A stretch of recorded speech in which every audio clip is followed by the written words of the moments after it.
So welcome everyone. This is the first of a sequence of 3 open lectures organized by Jakobsleiter, an interdisciplinary peer-reviewed journal for high school students, which is published annually.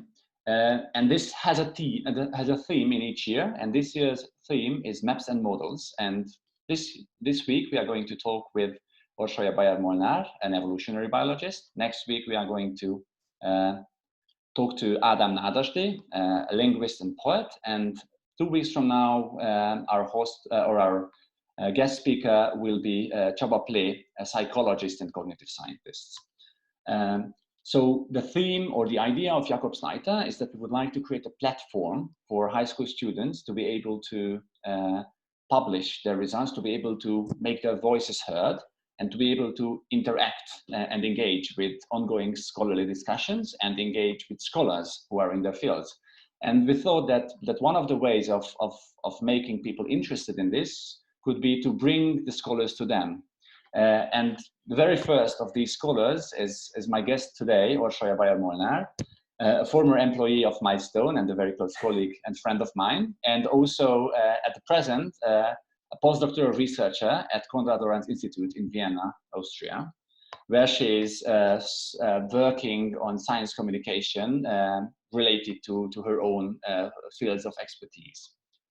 Hi, everybody. Sorry. Yeah. No. Go on. No, I was just going to say hi. Oh, sorry. Okay. I thought it was the perfect timing to say hi after these first 10 minutes. So. Yes, absolutely. So in case you're interested in Jakobsleiter and what we are doing apart from today's lecture, you're more than welcome to visit our Facebook page, check out that, like us, follow us, and from the Facebook page you will find your way to our webpage where you will find further information about how Jakobsleiter is going to be published, what are the submission deadlines, what are the requirements for would-be authors, and what sort of other events we are organizing, because there will be a couple of other events organized during the summer to help young high school students to be able to put together a proper research article. With this, I'm going to switch on my interpreter mode and talk a little bit about the structure of today. So we have roughly 85 minutes today for this talk, which will be separated into 2 major parts. In the first, say, 30 to 40 minutes, we will be conducting a more formal interview in which I'm going to ask questions and sort of directing Orsi to bring up a number of interesting topics related to maps and models and how this year's theme could be translated into her topics of interest. And the idea with this is that probably some of you might get a good idea here, or you might get an idea developed here that you can later on work with to put together a paper. And after that, we are going to turn to a discussion where I'm very much encouraging everyone who is present to raise their own questions, to bring up their own topics, and to engage with Orsi, who is very kindly offered to be here for all our questions. So in case you have any questions in the meantime, please write it up or just remind yourself that you will have a question at the end, and then you come forth and there will be an open sort of platform for all the questions that you might have. So with this, if that's all right with you, Orsi, I would jump right into the conversation, and I would like to start with looking a little bit at how you ended up where you are. And I don't specifically mean the research institute in which you're working, although you're welcome to talk about that as well. But more interestingly, if I look at your biography, I see a variety of topics. I see that you started with evolutionary biology, and then was at one point there was thinking about ecosystems, and now you are fairly and squarely, if I may say that, in science communication. And I'm wondering, how would you characterize this journey of yours? I mean, probably as a journey. That's probably the best way I can describe it. So I started out working on evolutionary biology as in fundamental research. And the very pragmatic reason to that was just because I was interested in it. And I had a bunch of questions and no one wanted answers. So I started studying evolutionary biology. I started doing research in evolutionary biology. And that, the way I guess a research evolves, if I use this very cliche word for it, is every time you think you have an answer to the question you had previously, it drags with it a bunch of new questions.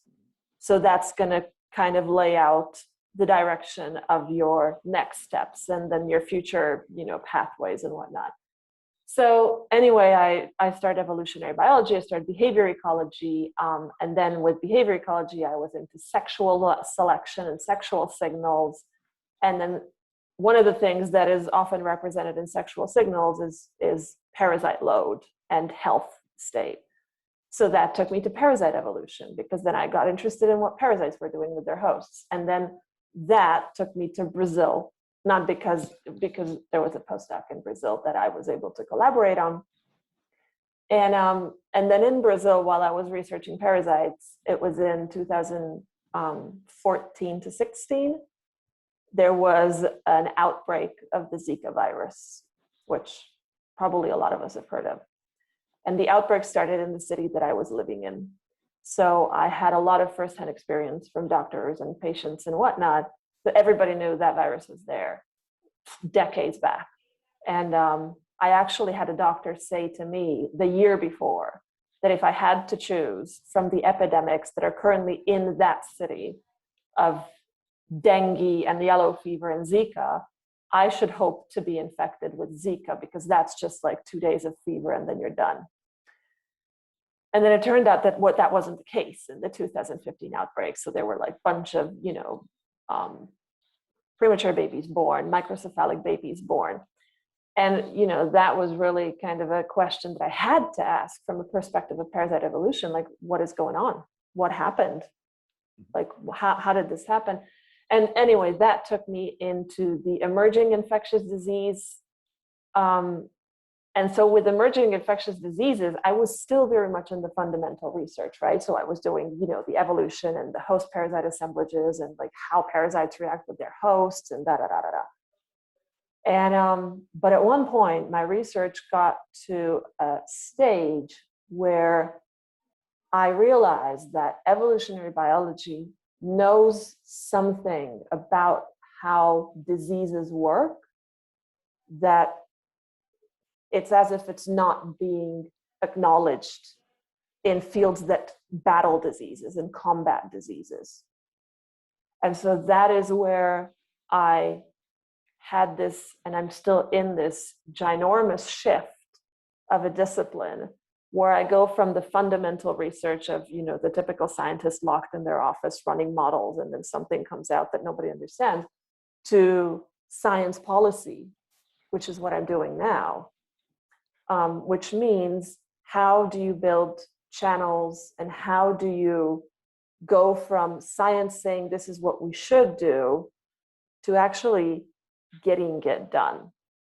Because that getting it done alone is probably just as big of a science as the previous one of what should we do. And so now I'm on the interface of these two, coming from fundamental research, bringing all of my baggage, positive and negative, from fundamental research to this very pragmatic, very practical, very dynamically changing field of policy on how do we work with legislations, how do we work with laws, how do we work with people, how do we implement anything in communities that are rural communities and are farming, and like, how do we take science to the people? And then science communication, of course, it's a part of it, which is, also, I'm not going to say that's why I got involved in it. I got involved in it because I love to talk, and that's just like an opportunity for anyone to talk about science. But I think it's crucial in building these bridges. Wonderful, wonderful. What I noticed while you were talking is that you're referring to a number of events that shaped your journey, sort of random things that just happened. What I'm also wondering, because in many a scientist's journey from one field to the other, there are also influential figures, people who sort of made an effect on how you are thinking, on what you are thinking, what you're interested in. So did you have such influences, or was it really only these random events as it might have seemed from what you have said so far? I mean, you know, of course there were influential figures. I honestly, I categorize meeting influential figures as events. Mm-hmm. You know, so one of my key collaborators, Daniel Brooks, who I've been working with on the protocol on how to prevent emerging infectious diseases. I mean, he had as big of an influence on me as the Zika did, right? So meeting him was quite an event. So in terms of, I'm just going to say contemporary figures, so the people I've actually managed to physically interact with, I've definitely had some who I still work with, and then also some whose talks and presentations I just listened to. Mm-hmm. And it just, you know, made something click, mm-hmm. and made me have, you know, an idea, a direction that will then define my upcoming, you know, take on a situation. But then I also think that there were historical figures, and not only because of what they figured in science, but because I always bring up this example. So everybody thinks I'm in love with Charles Darwin because I'm an evolutionary biologist, and I, you know, don't get me wrong, he's a great guy. But then one of the people that I think is just out there is Mendel, mm-hmm. the geneticist.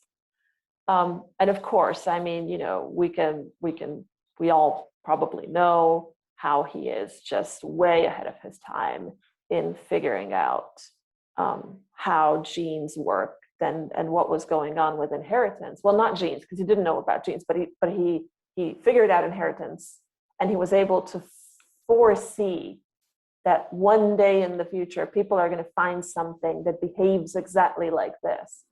But that's one thing, right? So that's genetics. But what I think is remarkable about him is that he grew up, was socialized, and worked in an environment where the science was extremely entangled with religion. It was very authoritative, right? There was a central declaration of how the world functioned, and that was it. And I think that for someone to be able to step out of their social context as much as he did, and put nothing but a scientific experiment in the middle of everything, and be able to say that, you know, everything I was brought up in, everything I know, I mean, he was a monk, everything I serve, I really appreciate you guys and I really respect you guys, but I just think we're wrong. And this is what I think is going on over here.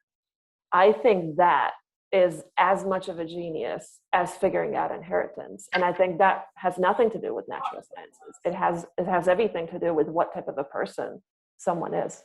Mm-hmm. So he is probably one of, you know, aspiring to be, I don't know, 10% like Mendel. I'd be happy with that. Yes, I think everybody who is in related to science at any point in his or her life would like to have this moment when you find out something fundamental that would shift an entire discipline or our perspective, or bring about a so-called paradigm shift in a given field. And you have already been talking about this a bit, how there is a shift that you are perceiving now. And what I'm curious about still on this topic of influential figures and how science is being represented and how it affected you, I think from among a number of natural sciences that are represented to some extent in public parlance, is evolutionary biology is a special one. It has one of its apostles for a long time. And I'm of course referring to Richard Dawkins, who has been on talk shows and on various book covers and basically everywhere. And I know that there are a lot of criticism about his person and what he is saying and how he is saying it. So I'm just wondering if you see and where you see a specific difference between your journey through fundamental research into becoming related to public science, and where he is, or people similar to his sort of position are? So I think, you know, don't get me wrong, all credit's given to Dawkins on his work. But I think that one of the key differences that I am trying to implement in my own work is I'm trying to not use science to prove other people's beliefs wrong, if that would be a single sentence to summarize it.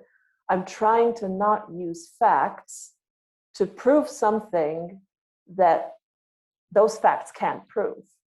Mm-hmm. And so in this case, what I mean is, you know, I mean, we know a lot of things about the DNA. We know how the DNA mutates. We know what evolution looks like, more or less, right? But that alone has nothing to do with the ability of proving or disproving any type of deity in existence, Mm-hmm. Mm-hmm. right? There is no connection between the two.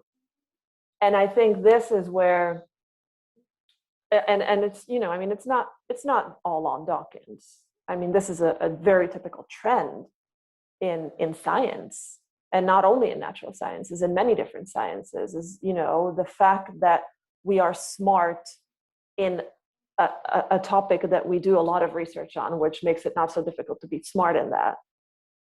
We tend to kind of generalize us being smart, as in, so whatever I say is right, right? And this is, I think that finding good results in science is probably a little easier than understanding the limitations of science. Mm-hmm. Mm-hmm. And I think this is something that I don't know if I'm doing it right, but I'm anyway trying to keep this in mind, because what my work involves is bringing together fields that have very little to do with each other in terms of characteristics. Mm-hmm. So if you need to do A and blue in fundamental research, then you need to do Z and red in policy, mm-hmm.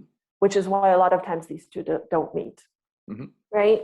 So for instance, you know, fundamental research likes to think in timescales such as 10 years, 20 years, you know, 2050, what's climate change going to do our future generations?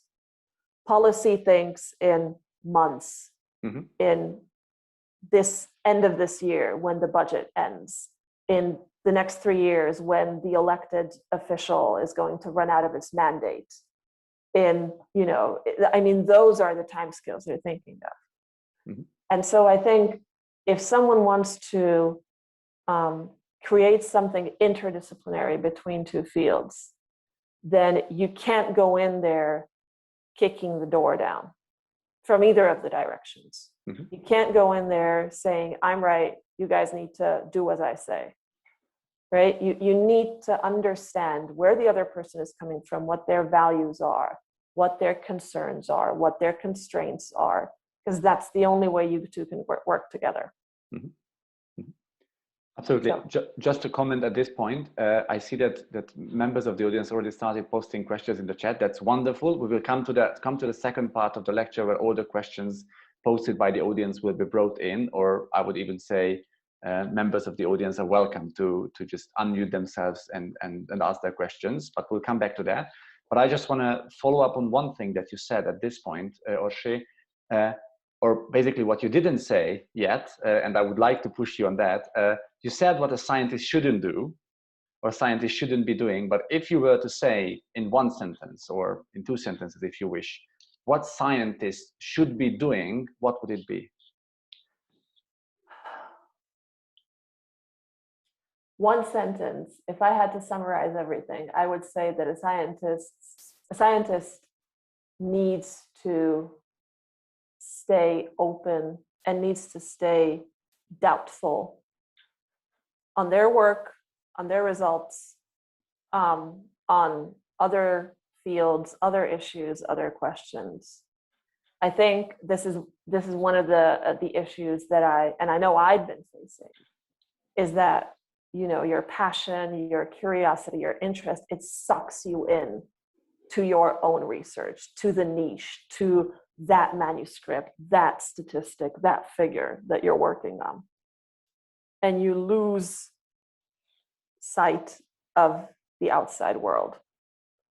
There was a very interesting workshop that I had done just this year, and I think it's super representative. So they asked a bunch of us to describe a hypothetical ideal office that we would like to work in, an office space.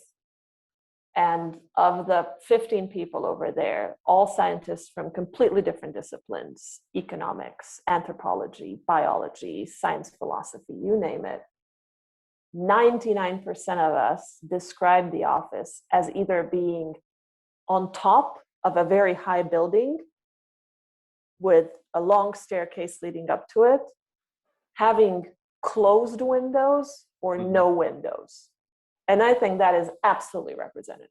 That is what, and it, it's a normal human reaction to be preoccupied with what you're doing, but we can't lose sight of the outside world. We need to stay in context, stay current, stay relevant, right? We can't detach ourselves just because we're doing science. Yes, I absolutely, I fully agree with you. This is precisely the idea behind Jakobsleiter, that we create this ladder through which is not only the students can climb up and interact with scholars, but scholars can climb down as the angels are coming down in the biblical narrative of Jacob's ladder, and interact with students who are just the ones who are just coming up, or the ones who are just climbing the ladder. Great. It was a very, I think, a very heartwarming way of how you described the job of scientist. And with this, I would like to jump into hardcore scientific questions, as it were, or the way I would phrase them. But I would still like to start with something more relatable. And I would like to start with evolutionary biology or genetics, as it were. And perhaps a way in which it features recently in the life of many of us. I repeatedly come across interesting advertisements which invite me to participate in DNA testings and have my DNA tested and have my ancestry told to me. And I often have a view that it is something of a sham, that they're trying to pull me off for some money. And I'm wondering, coming from the scholarly background that you are coming from, do you see any use of such things, or is it just a newfold Ponzi scheme to, or whatever scheme to pull off people? Yeah, I mean, in terms of it being a scam,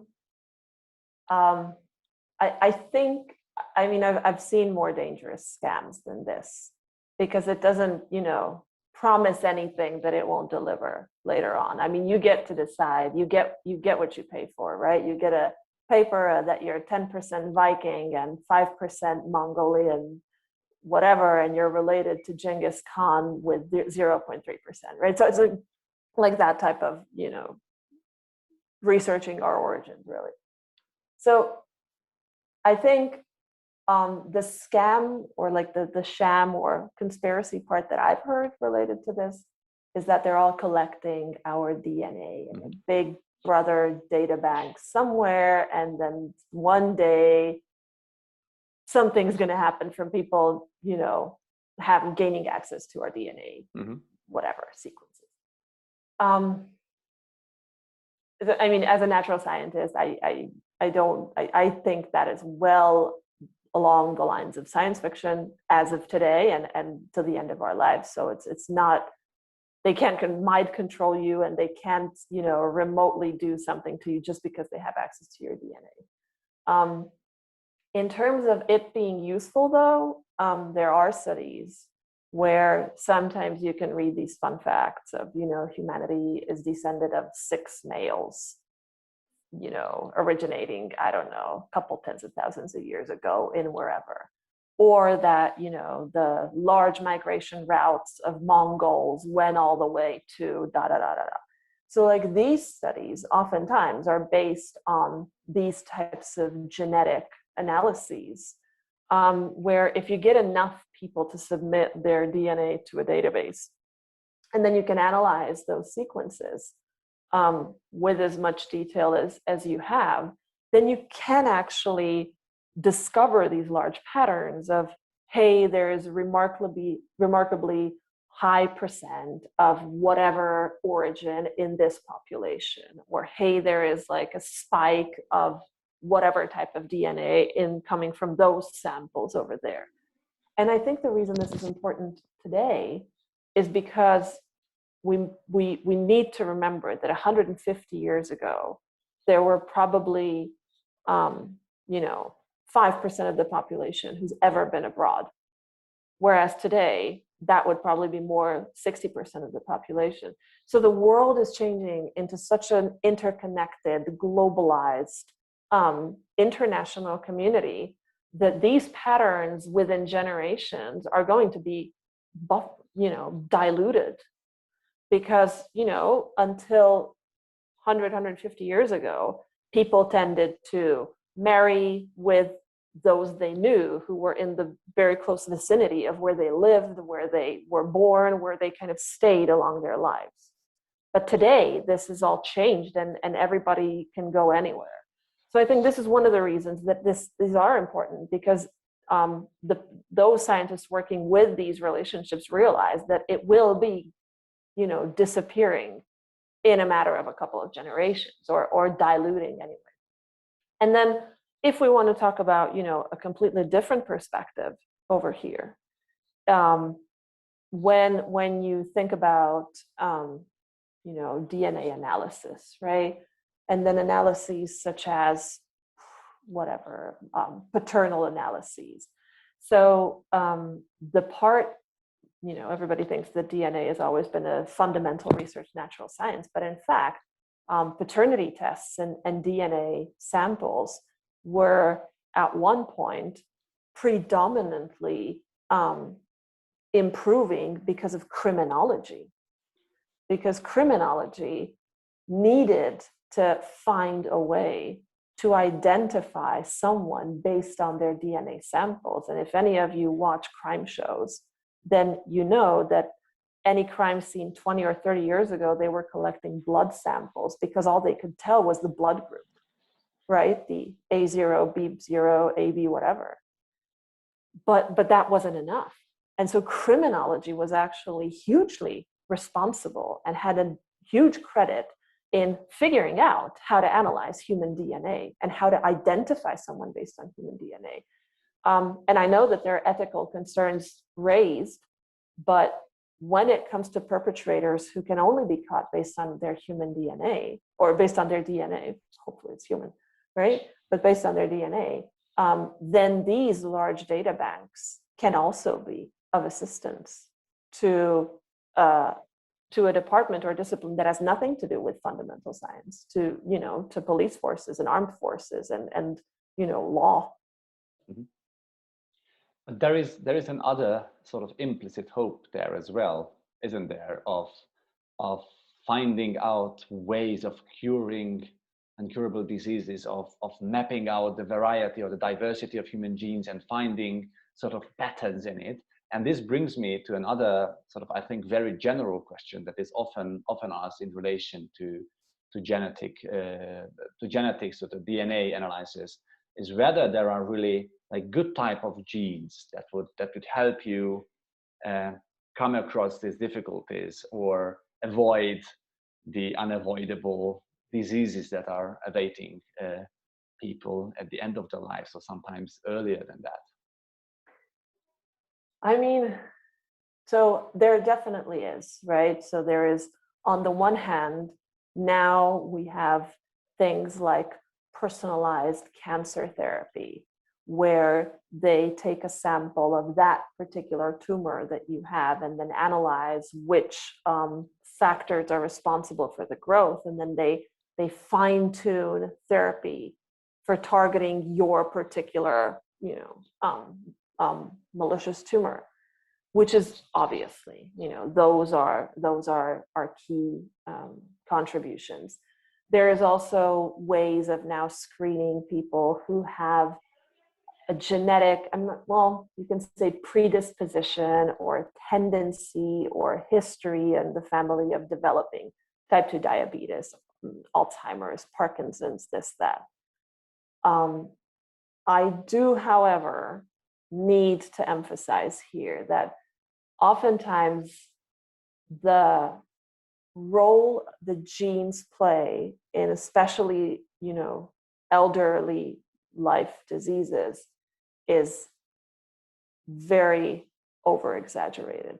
They tend to make it like a lot of times it seems like it's the genes, right? So, and I think over here it's also very important to point out that this is a narrative that is so widespread because it has a huge psychological factor in it. Because the psychology behind it of, oh, okay, so they developed cancer because they had bad genes. I don't, so I'm fine, right? They developed type 2 diabetes because their genes were bad. They develop, it's like when we say, oh, you're so skinny because you have good genes and I have bad genes. That's why I'm bigger. And this way I don't need to deal with the fact of, don't I eat a lot, right? So there is a huge part, and in these types of diseases, it turns out that the major part is played by the environmental factors. The environments either that we are put in or we are born in, but also the environments that we create for ourselves, the resources that we choose to use. I mean, this has been out there from forever of how type 2 diabetes is related to lifestyle, how Alzheimer can be made worse by particular, impacts, particular stimuli. So a lot of this is what we call the epigenetics, which is whatever is in my gene is what I can potentially express. But then what I express of those is largely defined by what type of stimuli I am getting, right? I may have a genetic predisposition for being overweight, but if I don't eat more than 1,800 calories a day, it's physically impossible for me to become overweight unless I am completely sessile, like a sponge in the sea, right? So there are these factors there. Yes, very clearly. We have been talking with regards to the role of genes. We have been talking about non-infectious diseases, or you have been talking about things like cancer, diabetes, overweight, cardiovascular diseases, and the rest. But there is another field of diseases that we are coming across, and especially nowadays, we are very much aware of the fact that there are viruses, there are bacteria out there, which can cause infection even if people are trying to live or actually making it certain that they are very much taking care of their healthy lifestyles, whatever it might mean. And I'm wondering, when it comes to your expertise in evolutionary biology, perhaps in epidemiology, how do you see the role of a scholar in the communication about these diseases or such diseases that are infectious? So I think, and this is something that I have some experience in, because ever since we're in a pandemic, suddenly everybody was interested in, viral evolution, which I happen to be working on. So like there were a lot of questions. And I find it that it's very difficult. It's surprisingly difficult. Because on the one hand, you have very good tools and you have very good practices on how you can communicate to the public on how diseases work and how evolution works with diseases, and very simple responses to when will COVID be over, to which, the answer is never. But, these things never go away. When is the flu going to be over? When is herpes going to be over? When is HIV going to be over? Those things have been, we've been battling those for decades, and they're fine. But polio is over, isn't it? Polio? Yeah. So there's just a recent outbreak this year. And And interestingly enough, so let me give you an example, right? So I'll take polio as an example because I think it's very, so polio works with a vaccine. The vaccine is what we call an attenuated vaccine, which means that there is a living but kind of weakened virus in the vaccine. And the theory behind that is that we inject the weakened virus into the system, which is for longest time unable to reproduce as a normal virus would be, so it cannot cause disease, and thus provides ample opportunity for the immune system to combat it. Mm-hmm. And it's worked fine. I mean, there's no polio disease in Hungary, there's no polio disease in Germany since we've introduced the Sabin vaccines and the Sabin whatever. But the outbreak of polio now is in Central Africa. Mm-hmm. And the strain of virus that is causing the outbreak is called vaccine-derived polio. And what happens there is that polio vaccines have been distributed as charity to rural communities way below global poverty, to people who have no access to fresh water, to basic hygienic standards. I mean, people in need. And there was this charity, series of charity events where they were giving out polio vaccines to stop the polio epidemic. The problem was that the theory of the polio vaccine and every attenuated vaccine, which works fine in Western communities, is that the child you give it to has a healthy immune system in that they're well fed, they are hydrated, they live in a clean, sanitary environment. And this turns out not to be true for people living below the global poverty line. Mm-hmm. And what happens in those cases is that the immune system is not well equipped and it's not able to battle the polio virus, even if it's attenuated. And during the opportunity provided, it cannot combat the disease. So the virus does start reproducing and it causes a disease. So the initial outbreaks were triggered by polio vaccinations. Mm-hmm. It was those people who got the vaccines that got sick. So this is, I think, a very good example of the issues of science communication. I hope I was able to tell you the story, reasonably clearly and concisely for everybody to understand what happened. But then what happens if now you have a question, having heard this from, an evolutionary biologist, so should I not vaccinate myself? Should I? Okay, so attenuated vaccines, is that what we have the COVID? Are we going to get COVID from the vaccine? Right? So yeah. It's incredibly slippery, right? And I think this is a huge,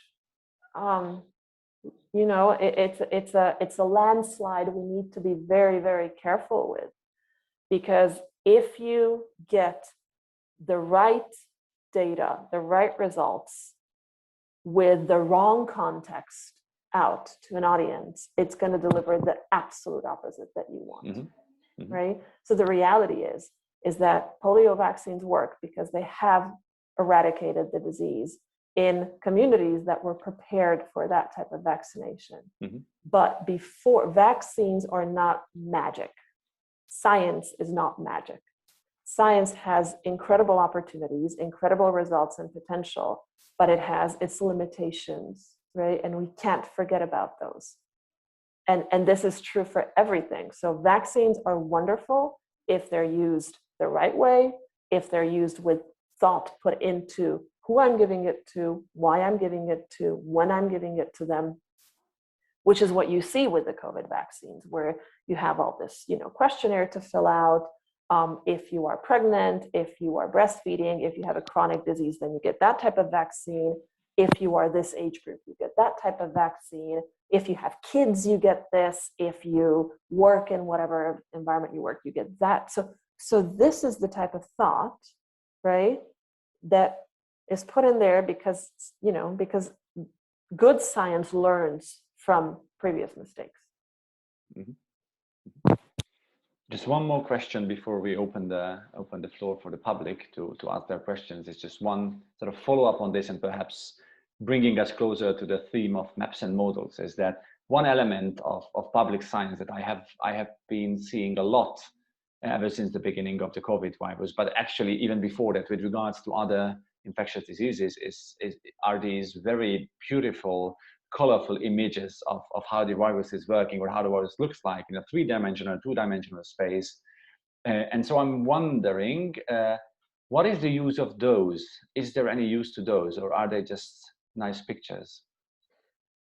I mean, they're very, very useful. I think the question here is, how are they useful? So when it comes to virologists or vaccine development groups, right? Nobody has a printout of the SARS-CoV-2 and looks at it to develop a vaccine. So those images are not helpful in that, how do I fit this antibody to that little red spike, right? But it is very useful when you talk about visualization. When you talk about, and I think this is a key part in any vaccination program, because I think vaccination is a very good example on how science is delivered to the people. So it's one thing to develop vaccines. It's one thing to make them available via, vaccine manufacturing and infrastructures and one thing. But what a lot of times when, fundamental researcher people like me, they do the research, they forget that if you put all these things in an equation, like you research the virus, you identify it, you develop the vaccine, you make it, transferable and stable, then they forget that the vaccine uptake in the equation is not a constant, right? It's not permanent. You need to get people to want that vaccine and to trust that vaccine and to voluntarily say, okay, I will have myself vaccinated. Because if you don't, then you're going to be there with trucks and trucks and truckloads of vaccines and no one's going to be interested in it, right? And so I think when you talk about, tools like visualization on showing the lay audience what it is that we're combating here, because and I think from my perspective, in my family, I have people who are, 70 and above. And they really have a difficult time understanding, because the regulations introduced in COVID are somewhat similar to the regulations they've had in military situations, in, the 56 revolution. And now they're having the same, restrictions, but they don't see the enemy, right? And it tones down the threat in their mind. It's, I don't see it. I saw my neighbor, he's fine. I saw the lady in the supermarket, she looked fine. I saw a woman with her kid outside, they looked fine.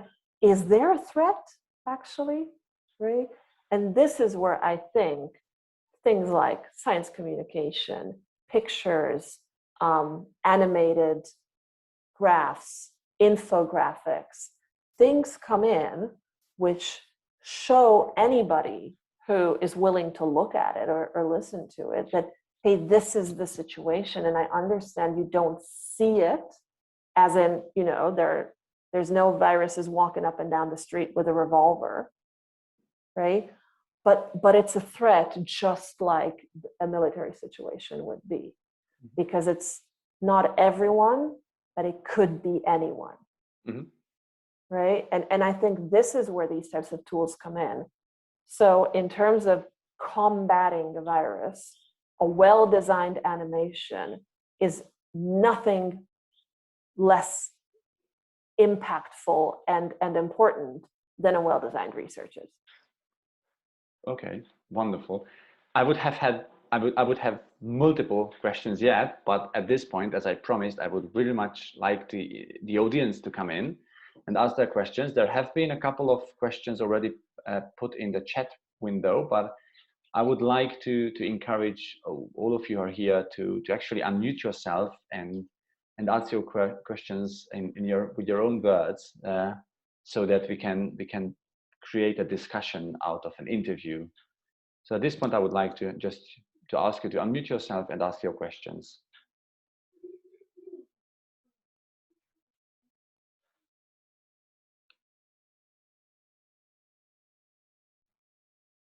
I'm sure there are questions out there, but apparently until people gather their thought, oh yeah.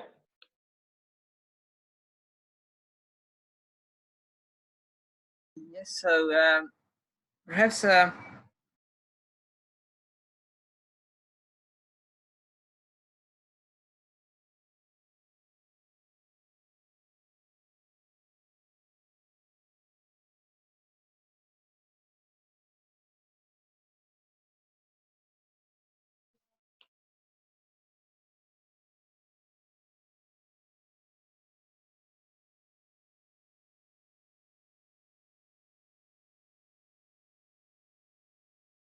and I just feel that and of course it perhaps is natural, but on the other hand, this pushes the like the pro-science communication towards a bit of the extreme. So in the simplified message, one may feel that like the role of science is very much not necessarily exaggerated, but sometimes it still feels like as if as okay, let's just keep this whole thing to the scientists, and the scientists will just take care of this somehow. So what do you think would be like the optimal state? And of course, not necessarily in such a pandemic situation, but in a kind of every day. So what would be the optimal way of communicating science towards the public? So what would be the best form to have like that kind of trust in the public, but at the same time not to make them overestimate, so to speak, the capabilities, or for them also to appreciate the limitations of science. I hope the question was understandable. Yeah, I think I get it. So I think one of this was just actually a talk that we had yesterday within the Institute. And I think it really made a good point. So when you think about issues that we deal with in our everyday lives, there's this, it's a philosophical thought line that differentiates what we call matter of facts. Like, you can measure gravity, that's a matter of fact. You can measure speed or acceleration anyway, that's a matter of fact. And then matter of concern, which, am I going to reach the bus? Am I doing my work right? Does my significant other trust me or love me enough, right? They're non-factual matters, but nevertheless, they are just as important in our lives as the matters of facts are. And so I think one of the well, you can say like the reasons of potential distrust in science is that we scientists were trained and we're used to dealing with matters of facts. You need to measure it, you need to run the statistics, you need to get numbers, and you need to tell me if that is plausible, probable, or definitely, certain. So we deal with things we can touch, things we can see, things we can measure. And I think that in many cases, science has a difficult time stepping out of dealing with matters of facts and dealing with matters of concerns. And then when you talk to people in policy, for instance, so I'm just going to give you an example of what it was kind of a revelation for me. So we put together the DAMA protocol and we submitted it to like a very high authority, like a government agency.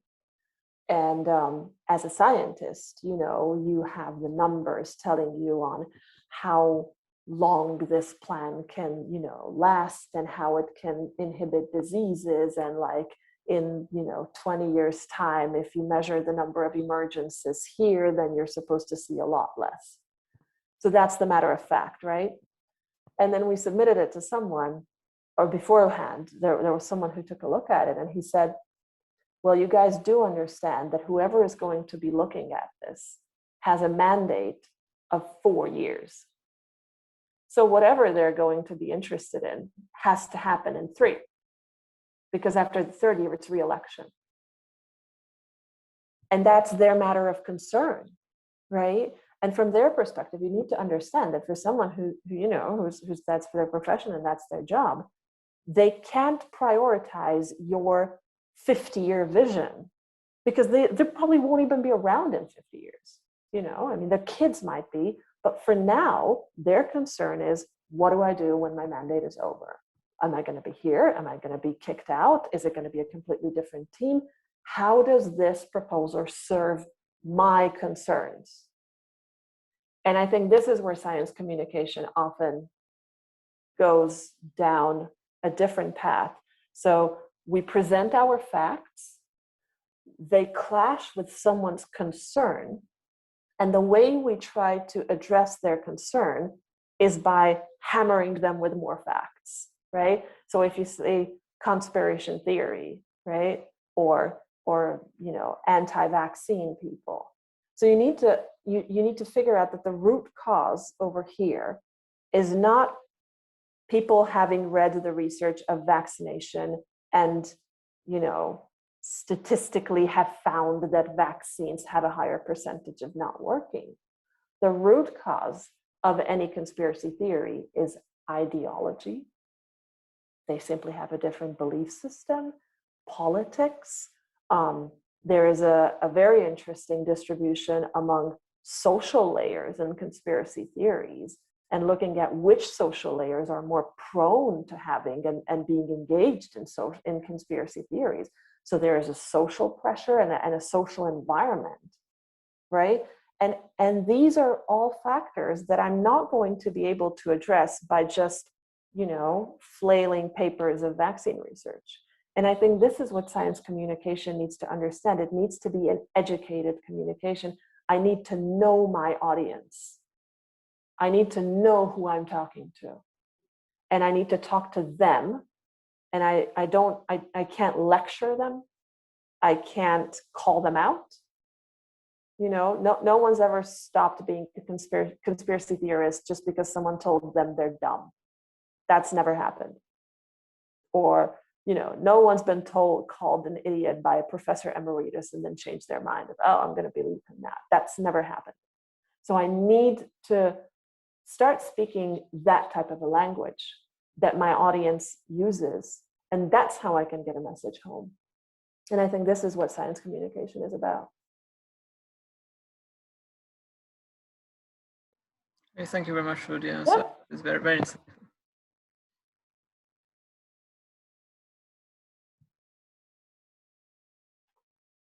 The floor is open for further questions.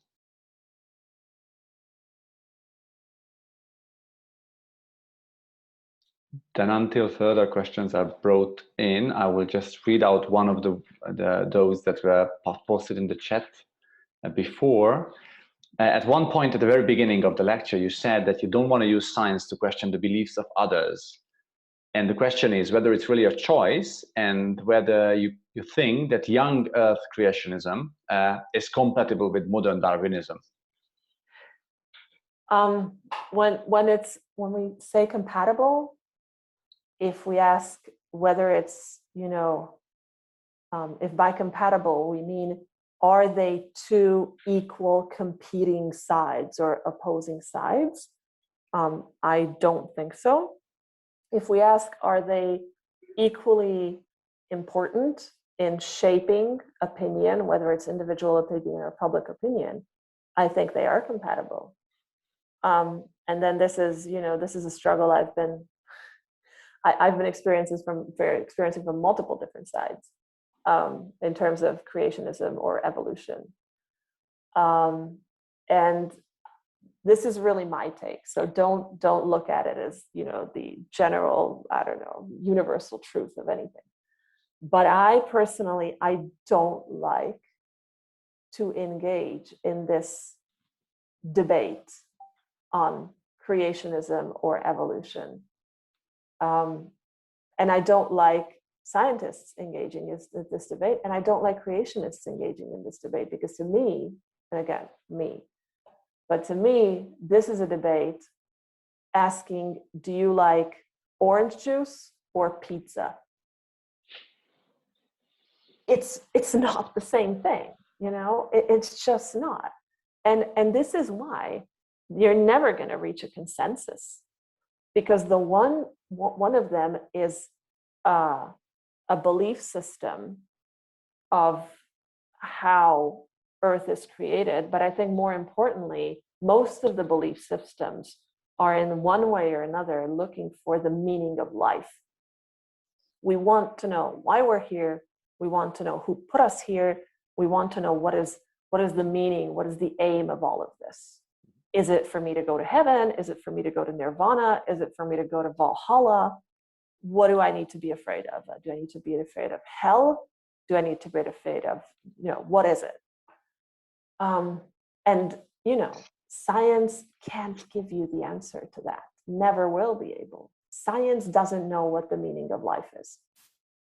It just doesn't. And for now, it doesn't have the tools to tell you and to investigate nirvana or the existence of nirvana, right? So this is why I don't think this is a valid couple to put in a relationship of debate, because it's just not the same thing, right? And then I always use this type of argument, and then I know it makes me, you know, seem like, oh, okay, she's one of those. Yeah.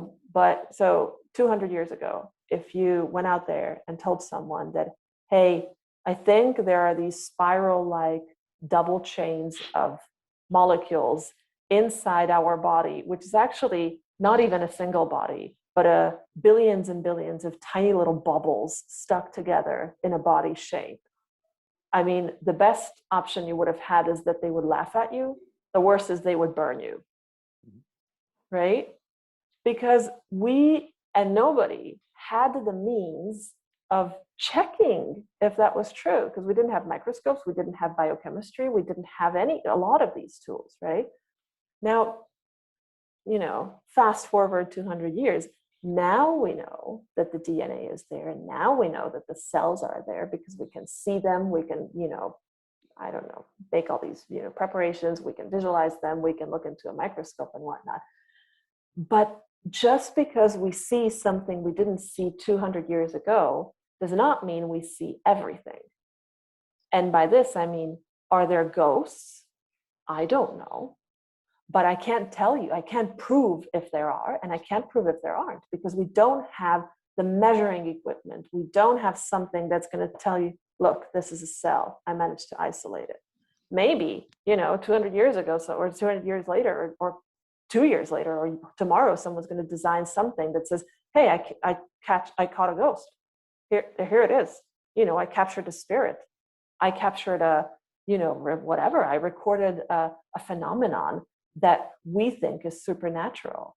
But like, you know, 2,000 years ago, we thought a volcano was supernatural, right? We call things supernatural that we don't understand, but it's because of our limitations, right? And then creationism and belief systems are arguing about something that we can't yet check and prove, and science is working with things we already see. And they're trying to like prove each other wrong. One of them talking about heavens above us, and the other one talking about cells under a microscope. But then it's not their aim that is different. It's the scope or the level on which they interact with evidence. Yeah, absolutely, absolutely. I mean, you know, both of them. I mean, creationism uses footages of exorcisms and you know, stuff like that. I don't know, EVPs and recordings of, you know, ghosts and case studies where it was potential reincarnation, that someone, 6-year-old child spoke a language that nobody spoke. I mean, that type of stuff, right? I mean, you see these in like a lot of these arguments when they're not philosophical and theological. But again, I mean, it's two completely different scales, different scopes, different parts of human life, right? It's a beverage and a food. You don't drink, you don't choose. You drink and you eat, right? Absolutely. Further questions from the audience? May I go ahead? Sure, please. So it was very interesting that you talked about science communication. I'm currently taking a module that is studying pseudosciences and propaganda. And we watched a documentary about flat earth believers, a society of them. And they said that they do not mistrust science itself, but scientific institutions. So they believe that there's a huge conspiracy with all teachers and scientists involved. And how do you think the scientific society should react to this? I think this is an excellent point. And I think it's super relevant. And I think it really points to the real issues when we talk about pseudoscience, when we talk about, mistrust in science, that science often, for various different reasons, because it's hierarchical, because it's authoritative, because most of the science projects are funded by public agencies, as in the government, right? It becomes a symbol of the system, whatever that may be. And it's a symbol that people tend to treat as such, right? That people will treat as the coat of arms or the daughter cell of the system. And so they exhibit the feelings they have towards the system, towards science. And science offers a variety of different topics that you can get a grasp on and say, my feelings towards this big brother that I picture it to be are negative and are rejective. And so there is this fundamental claim that they say, Newtonian physics, or Earth is round, or vaccines work. And I'm going to go against that. I'm going to take it to the heart, and I'm going to, hurt them where it hurts the most. And this is how a lot of these movements develop. It has very little actually to do with science. It has a lot to do with rejecting, the government, with rejecting the social structure they live in, with rejecting the social equalities that they're experiencing, and looking for symbols to do so. Because, very few people are willing to just grab weapons and attack the whatever government buildings. So I am going to be member of the educated resistance over here, or I'm going to, the whatever resistance. And I'm going to just join one of these resistances. And so there was a very interesting study that one of my hopeful collaborators did on vaccine hesitancy here in Austria.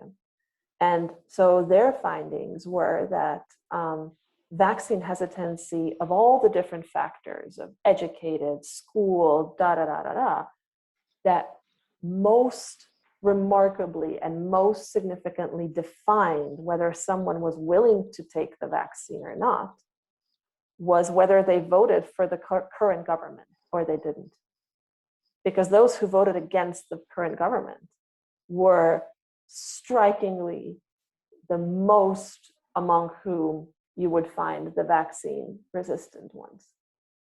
And so this is just, again, to prove a point. So, this is an issue that scientists are trying to combat with showing more science, but the issue is not the science.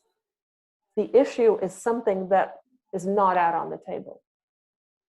But until that is addressed, I mean, science can, you know, spin around on their head. It's not going to be targeted. And I think, so if I want to like give a concise answer to your question is, I think, I mean, I hate to repeat myself, but I think science needs to realize when it's not their jurisdiction, when they can't do anything. You know, I mean, I can't, it's going to be very difficult for me to convince someone about my facts who hates me because they hate my boss. And if I don't realize that, I'm going to be in this constant, permanent, fruitless debate because I'm not addressing the real reasons.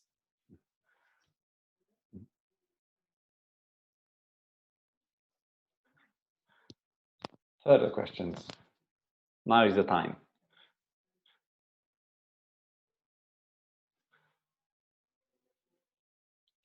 Then I will read in one more of those that were asked in the chat.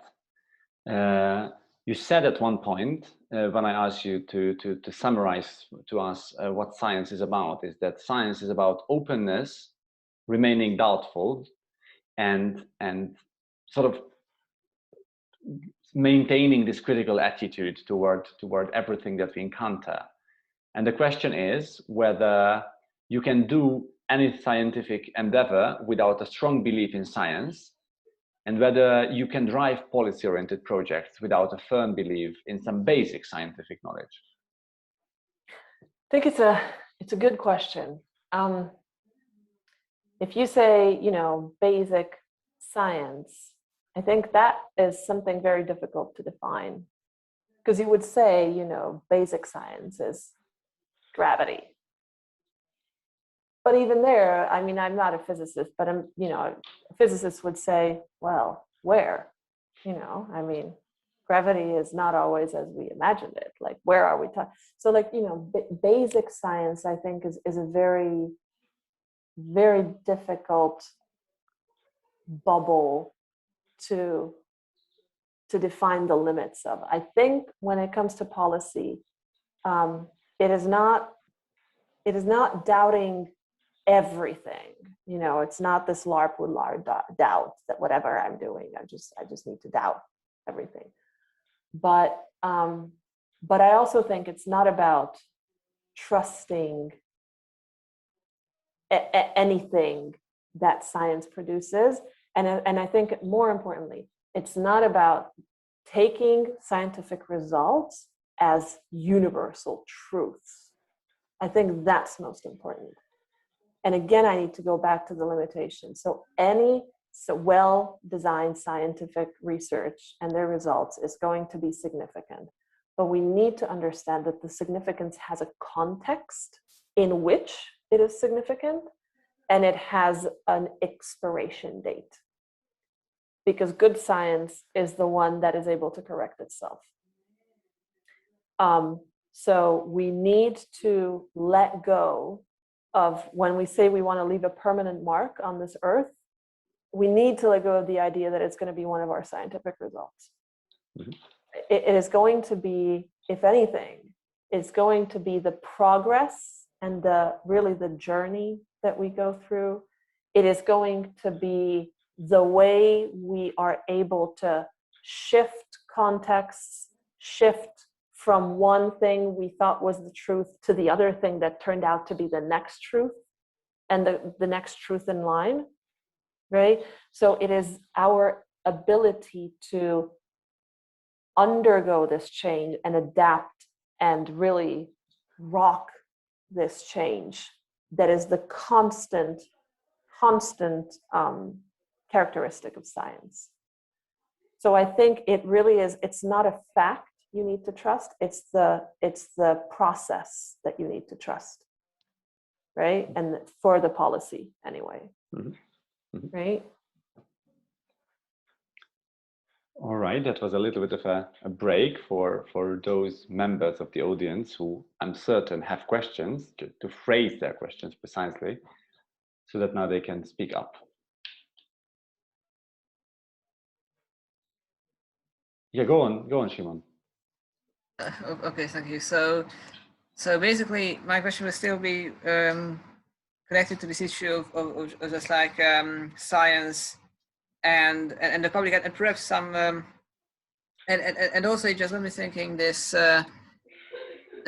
this debate between Darwinism, or this debate or non-debate between Darwinism and creationism. So on the one hand, I just found this characterization very good. This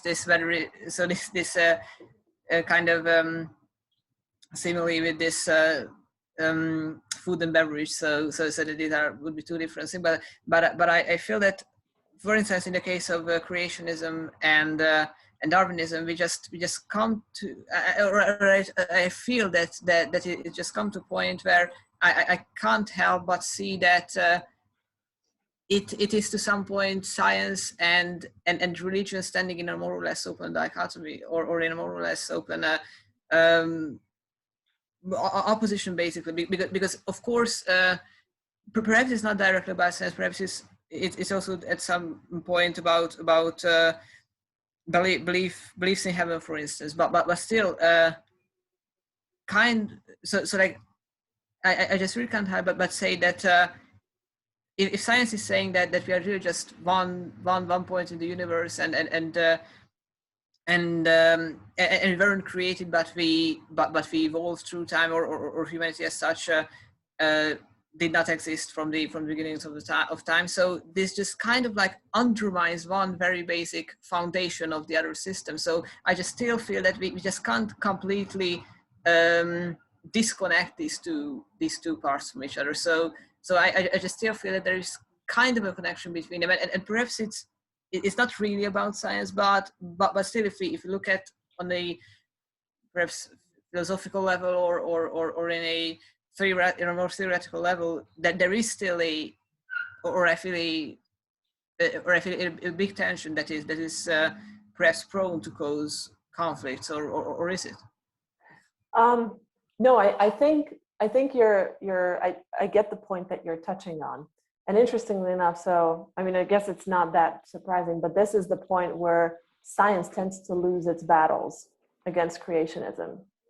It's when the debate comes to, we are here, these randomly self-organizing molecules who just so happen to spit out something that looks like me.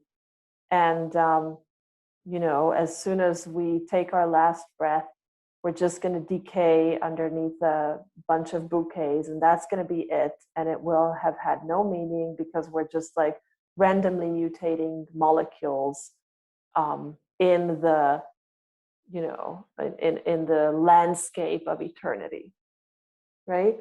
And this is where science loses, because I think it's very important, and I really have to go back to the context. So when whatever debate you're entering into, you're debating with people, and you're talking to people, and a person, whether they're right or wrong, typically has a very difficult time spending their 80, 70 years of life knowing that it has no aim. Whatever you do, it doesn't matter. You have no control over whatever happens to you, because you're just a bunch of molecules and cells, triggering each other and, making you do whatever behavior it is. So that is the type of control that, every debate is psychology. It's very difficult to process from a psychological point of view. And, as a scientist, that is, I can also add to that, which makes things even worse, that this is not something science can prove, right? We don't know. We know exactly what happens to the body, and we know how you go back into the cycle of carbon and the cycle of nitrogen and the cycle of this, and how, you become that little flower that is then going to be eaten by whatever. But we don't know if there is something called consciousness, if who you are, who you identify as a person, if that is, you know, just a bunch of neurons triggering each other, or is there really something in there? Is there this, I don't know, universal network of consciousnesses that just manifests in? We don't know. And I'm not saying there is, but we can't say there isn't, because that's our limitations. That's where they end. And this is where science loses battles in creationism or against creationism, typically, when they start standing for an opinion that is, you know, it's just not something a lot of people would stand for. It's not how I want to feel. This insignificant little speck in the universe that can just be wiped out tomorrow, right? Do we entertain thoughts on a daily basis that a burst of gamma rays can wipe out Earth as we know it, of all life forms, in a split second? No. Is it scientifically possible? There is actually a more than 50% chance that it's going to happen. But do we, you know, but can we live our life? Do we live our lives thinking, oh, is the gamma rays coming? Not that I'm going to know, because I'll die before I even figure it out that this was the gamma ray, right? I'll burn from the inside out. You know, so this is what you have here. It's the human psyche protecting itself, because, you know, I may be right, or someone may be right, and they think that all we are insignificant piles of molecules that reproduce blindly. But do I want to live with that for 80 years? Hell no. That's a very bleak outlook, at the same time very consoling to know that there's a 50% chance that we will be eradicated by a gamma ray. I did promise in the Facebook post leading up to this event to have one question answered, and I just want to bring it in before we get to the very last opportunity for the audience to ask a question. It's a very short one, but I think it's important to check. So the question is as follows: is a three-legged dog missing one leg at a disadvantage, biologically speaking or evolutionarily speaking? Well, I mean, I guess an evolutionary biologist would probably, everybody would expect them to say, oh yeah, I mean, you know, four-legged dogs run faster, walk better, you know, they can catch prey. How's a three-legged dog going to get food? Da da da da da. But again, it sounds like I'm always going back to this, but it's always multiple things. It's never your genes. It's never your physical abilities, unless that's the physical abilities that don't allow you to stay alive. I mean, that would be a genetic restriction. But a three-legged dog, if you think about these, probably all of you have, like I have, these pop-up Facebook posts on shelter dogs, shelter cats, wonderful stories of the poor little monkey and finch and you name it, things that are saved. And then I think one of them is called the dodo. I mean, if you put that into a Western society, or you post it in the right place, then a dog who has a story of she's a survivor because she was beaten and one of her legs was broken and we had to cut it off, or she was born without a leg, she's genetically defaulted, right, or dysfunctional, and all she wants is a loving home, you're going to get an owner for that dog faster than you are going to get one for a healthy dog, because of the pity we feel towards situations like this. And then what you're going to end up with when you measure the hard facts, when you took to matter of facts, is that, you know, this injured or this innately dysfunctional animal is going to have a longer lifespan and potentially an opportunity to reproduce, because they just so happen to make it on the Facebook page where a lot of compassionate people are, and someone adopted them and gave them the best life. And then there you have another healthy dog that's going to live their life on the streets or the shelter because not enough people felt sorry for them, right? So it is always the context. And I think that the three-legged dog is especially interesting when a lot of us can relate to like applications and wherever those applications may be, you know, like this, there, or the other. But more and more, or like institutions and whatnot, they are interested in the story behind the metrics that they're receiving and behind the merits that they're receiving. And oftentimes you're going to see, and it's a very human, but also very, very relevant approach, that from two candidates, whether it's a job or anything else, from two candidates who have equal merit, they're going to be more likely to choose those whose story touches them more. And it's not because of pity. It can be because someone there can relate more. It's because it touches a nerve with someone who's reading it. But it, you know, that you bring in this subjective evaluation of, now I'm not only interested in your CV and your previous experiences. You've passed that. Now I'm interested in whether I like you. Right? And it's the same thing we're talking about. And you know, like every job has a bunch of candidates. And sometimes someone doesn't get, so many times, someone doesn't get the position, not because they're not qualified, but because of subjective reasons. You know, it's the vibe, you know, do I relate to you as a person? Mm-hmm. So we have time for one more question from the audience. And I would encourage the members of the audience present here to grab at this opportunity.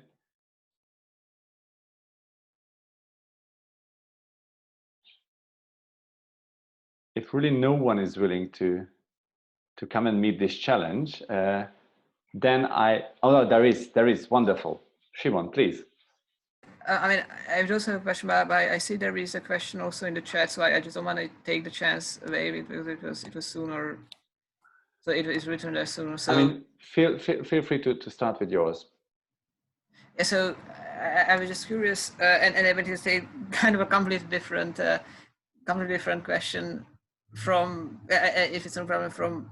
So it just refers back to an earlier part of this event, namely that where a discussion was more about genes and personal gene editing. So I just read some about for instance gene editing and you know there are you know just because I think it was in the press lately so about Hungary very often, so it's kind of new gene editing technologies like CRISPR, etc. And then I've often read that that you know it's like okay, a scientist saying in the press that okay, this is, I mean this is quite good, but of course we should be very of these to a certain extent because we just really don't know the human genome or the interconnections inside the human genes so much, so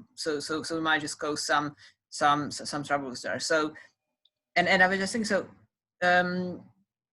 so how complex is it really? So for instance, if we see at the computational capabilities that we've reached, so is it really the state today that we just kind of cannot yet see how complex the human genome really is and how complex the interconnections are, so that we cannot say with precision that this action will not cause any very serious or grave complications?